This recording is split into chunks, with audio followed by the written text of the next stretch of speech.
Hi guys, welcome back to my YouTube channel. My name is Ramona. Thank you so much for coming back to my channel again. Today's topic I'm super excited to talk about, so I'm just gonna jump right in and waste no time. So today I'm gonna be talking about confidence, right? Specifically self-confidence. I see a lot of YouTubers making videos on it, and some of them are really good, honestly. But some of them, the context of what they are putting underneath, like, it's not that great. So I am gonna put this video out, honestly. If you were coming to this video first, or if you're seeing this video for the first time, you're so lucky. Okay, so yeah, I'm gonna put my little opinion, and mine is backed up with a little bit of research that I did using some, like, research articles that people put out, as well as I did get some information from other people, just like to get ideas of what they were thinking, kind of putting that in there if I thought that was actually helpful. So hopefully you enjoy, hopefully you will learn something from it. So yeah, so first thing first, when you think of confidence, I hope you think of someone, or maybe you think of someone who's just very confident in themselves, walks with confidence, talks with confidence, whatever task it is, they are confident in it because they're not really scared to fail, and it's just who they are. That's what I think when I think of just confidence alone, right? But confidence can be broken down into separate categories. So first one that's I think of, or the first one that comes, is self-concept, right? Someone who's really confident probably has a really high self-concept of themselves. So when you think of self-confidence, that's the who and what we are, right? How we think of ourselves consciously and subconsciously. So that's just gonna basically be who you feel you are at your core. That's gonna kind of run the whole idea from there on about your confidence. That's really important to building good self-concept, have a good self-concept about yourself. The next thing I think of is self-confidence, right? Self-confidence is basically your own judgment of whether or not you can do something. So you can think of it kind of as an equation, right? You can think of it as your capabilities, the task, and then that will equal how much confidence you have in the end, because maybe you'll have, you think, okay, I have a lot, I can do this, probably it's 100, the task isn't that hard, right? So put a 0, so you probably have your really high self-confidence in whatever you're doing, right? Whatever it is, doing your makeup, doing your hair, doing an actual physical task. And then the next thing is self-esteem, right? Self-esteem and self-confidence do get used interchangeably, but they're not. They are two different things. Self-esteem is more, it's a judgment of our self-worth, right? How much we like ourselves, right? So you can have very low self-esteem, you can not like yourself at all, but still be really confident in a task. Like if you're doing, if you're in calculus, you can be really confident in the fact that the test, because you're really good at it. So you can have self-confidence in that, but you can still have really low self-esteem, So yeah, that's how I would break down confidence in total into those different categories. So the one I'm specifically going to be talking about today is self-confidence. I feel like that's a really good catalyst into, that can expand all across the board, so that no matter what you're doing, what it is, you always leave with high self-confidence in what you're doing, right?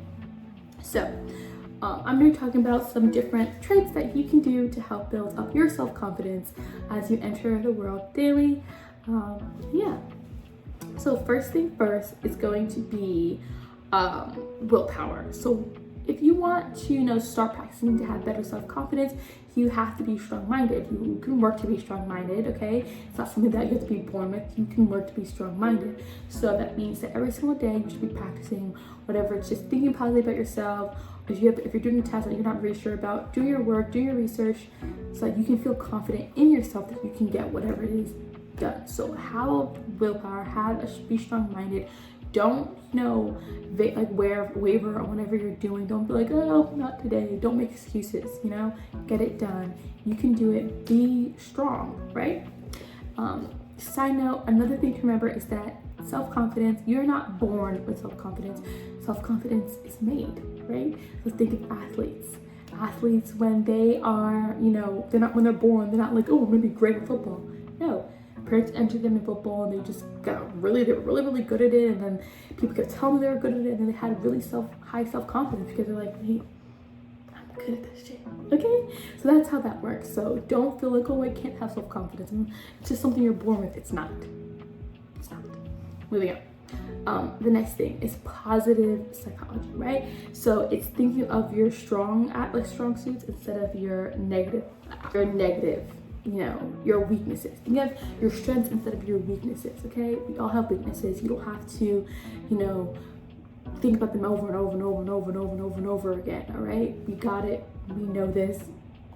You just have to be a little bit more strong-minded, not strong-minded, but think more positive about yourself. So that means if you have to put affirmations on your mirror, and a lot of people do that. If you have to put it on your calendar, do that. If you have to tattoo it across your wrist, do that, okay? So that you can be like, whatever, or on your wrist, whatever. If you need to look at have a daily reminder, do that. So that you have that affirmation to constantly think positive about yourself. We all have stuff we don't like. We don't need to harbor on it. So take your things that you don't like and make it into things that you do like, right? That is something I would say it's very important, because you can't build self-confidence if you're constantly putting yourself down and thinking negatively about yourself, right? So then the next thing is practicing. I know a lot of people say, fake it till you make it, which true, but I just hate the wording. Fake it till you make it. But what could really be used is that like you have to, put your money where your mouth is. Like you actually have to do it. You have to go outside. You have to put yourself in those situations where you're practicing your, self-confidence, where you have to be. It doesn't mean you have to go outside in the most outrageous outfits and look absolutely insane. That's not the case. That might actually make you go down, but like just be comfortable. Wear things that make you feel comfortable, wear things that make you feel flattering. It doesn't matter what other people think. And if you are those people who have social anxiety, who get scared about being around people, you're like, oh, they're looking at me. Just be a little bit delusional on the thought that like, oh, they just like me. They just think I'm pretty, right? Because you don't know what people are thinking. You don't know what people think. Oh, this person doesn't look like this. People probably aren't even noticing you. That's another thing. People probably don't even care. Probably not even really looking at you. Probably just like, move out the way. I have to go to work. Okay? That's usually the case. So like you're walking too slow. So don't worry about that. Just think like, oh, they're probably just going on about their daily lives, and just keep it pushing. Keep moving. Okay? So yeah. So put your money where your mouth is. Keep going outside. Get that exposure. Get that, one thing is called exposure therapy. I can put the idea what that is on the screen somewhere. But yeah. Going out there, putting yourself in those situations, and the more and more you do it, is the more and more, comfortable and used to you feel towards it, so that whenever you enter those situations, you're just like, oh, I got this. Like, I look nice, I look cute. Like, who cares what anyone else thinks? I'm feeling good. Okay? Yeah. Disclaimer, I'm gonna add, all these things I'm saying, this is not for me, like, to come off as if, like, oh, I'm so confident. I said this in my last video. I'm not like super confident. It's a practice that I'm practicing every single day in my life. So that's why I just wanted to go ahead and give you guys this advice, right? Okay, so the next thing is bravery. So if you're going to practice self-confidence, if you're going to, do anything, you have to be brave about it. Things that are outside your comfort zone, you have to be brave, because it's requiring you to, make a change, right? And you can't be scared. You have to be like, okay, I got this. I'm gonna do it. I'm gonna go outside. I'm gonna put on this nice outfit because I know I look nice. I'm not gonna care about what anyone else thinks, or I'm gonna tell myself it doesn't matter what they think, because it's easier said than done to say, oh, I'm not gonna care. Just say like, I don't care. It's not my business. I don't know what they're thinking. I'm not gonna spend more thought on that, and just keep feeling yourself like, oh, I look good. Okay? So yeah. Yeah. And then my next thing is self-respect. Gotta love some more self-respect, right? We're all learning and growing, but in general, it's really hard to have a lot of confidence and self-confidence when you're letting people disrespect you on a daily basis, whether it's platonic relationships or romantic relationships, or your family relationships. You have to, if you need to create boundaries for yourself, so people don't cross them basically. You're put in situations or that you're not comfortable with. So having some more self-respect. And practicing that. I could put the definition of self-respect as well on the screen. So yeah. And then my next one is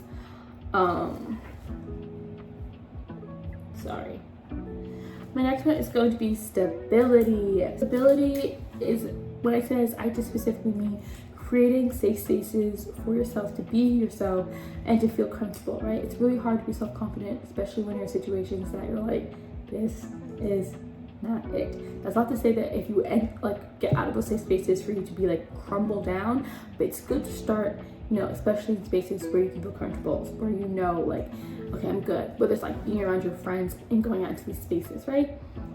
So if you need to reevaluate your friendships, then do that. If you're like, okay, I'm not comfortable around these people because they usually put me down, right? They usually make me, you know, make me feel worse about myself, whatever, reevaluate those relationships. Or if it's your family, reevaluate those relationships, because wherever you go, you should feel safe, you should feel comfortable, you should feel like you have a little community, even if that means having one friend. Okay, having a million friends isn't what life's about. If you have to have one friend that makes you feel safe and comfortable, then have that friend so that you can feel confident, especially if you're around her, if you're going out in the world with them, like, have that person, right? And so on and so forth. Yeah, it makes it harder for like others and individuals, you know, to disrupt your mind, disrupt you, and mess up your mindset, right? Because you have the people that are uplifting you, making you feel comfortable, and making you feel like, I'm okay here, right? Okay, so my next thing is, I don't even know what. So my next thing is communication. So communication, basically, I'm gonna read it directly from my book, right?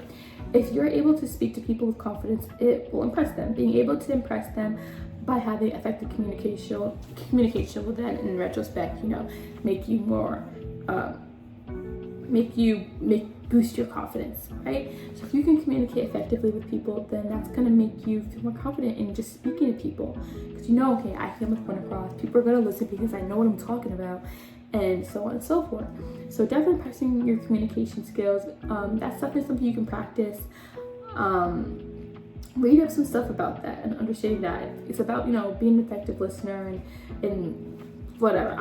If I need to make a video on how to properly communicate with people, I will. Just let me know if you want me to do that. I'll do some research. So yeah. Yes, those are kind of like my top tips in being, you know, more self-confident, feeling better about yourself when you enter, you know, different spaces or even your safe spaces and things and so forth. I honestly think these are really helpful tips. Especially before you watch any other video on the internet about self-confidence, okay? Yeah.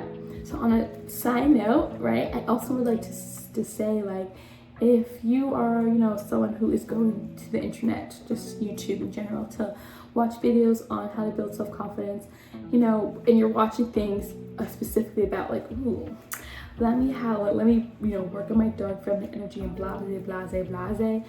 I would just like to say to be careful, right? Because a lot of the time these people talk about dark feminine energy, right? They use like Megan Fox and Angelina Jolie as examples. But it's always important to remember that these women they're dark feminine energy not because of the presence of a man, right? They just exude it naturally. That's just who they are, okay? Dark feminine energy, it's just about confidence, having confidence, building confidence, and it's not easy. Having confidence, building self-confidence, it's not like a quick fix. It's not a short-term thing, like, oh, let me just do this and boom, I'll have it. It's long-term. You have to constantly work on it. If you know, weren't raised and had a household that, you know, made you feel more confident in yourself and whatever, right? If you weren't in that environment to have confidence, it's something that you have to work on, right? Because self-confidence is not, you're not born with self-confidence, not born with confidence, it's made, right? Self-confidence isn't born, it's made. So something that some people, it happened for them younger in their lives, where they were just able to, you know, build up that self-confidence because of their environments and their nature and the nurture, whatever. Well, other people, it's never something that they got, and so that they had to work on. Something they had to be really good in, like a task, and then boom, people were just praising. They had started building up that confidence, right? So there's those people, when you think of those people, something that they had probably for a really long time at a really young age, boosting their confidence, or when it got to a certain age, just skyrocketed. It's about themselves. It's not about the presence of a man. It's not about, oh, you know, letting the man be rare and you being whatever, or laying in their feminine energy. It's just the fact that people are really confident in themselves. They feel good, they look good, they know they look good, they know they feel good. It's about being strong-minded and who you are as a person, and not letting other people change it. Someone came up to you today and said you're ugly. It's not about breaking down and crying. It's just about being like, that's just subjective. Like, I don't care what you think. I know I look good, you know? And feeling like when you look at someone, like the way they are able to look at someone, like, you know, like whatever, not mysterious, it's because they know they look good. They know. They probably sat in front of a mirror and looked at themselves and was like, ooh, I look so good, okay? So that's what it's about. It's not about a man. Even though they mold them to be, you know, like these figures for the male gaze, down deep inside, it's not about man. They didn't build that. This is my opinion, okay? But to me, when I think of feminine energy, it's not being built by the male gaze. It's just coming from within. Knowing who you are, knowing your self-worth. Okay? So that's something to think about if you ever watch those videos, to remember, like, don't center anything about yourself around a male. Okay? Because that can easily be put down. Things can change. Men's opinions should not run your life. Anyways, that was a bit of a tangent, but it had to be said. So hopefully you guys enjoyed this video. Hopefully you got something from it. Hope every single one of you, you know, you work on your self-confidence day in and day out, all right? And you enter 2024 and you continue to enter 2024 building on yourself and, you know, creating safe spaces for yourself. Okay, anyways, thank you guys so much for watching my video. Hopefully you enjoyed it. If you did not, watch something else. But yeah, thank you guys so much. Bye.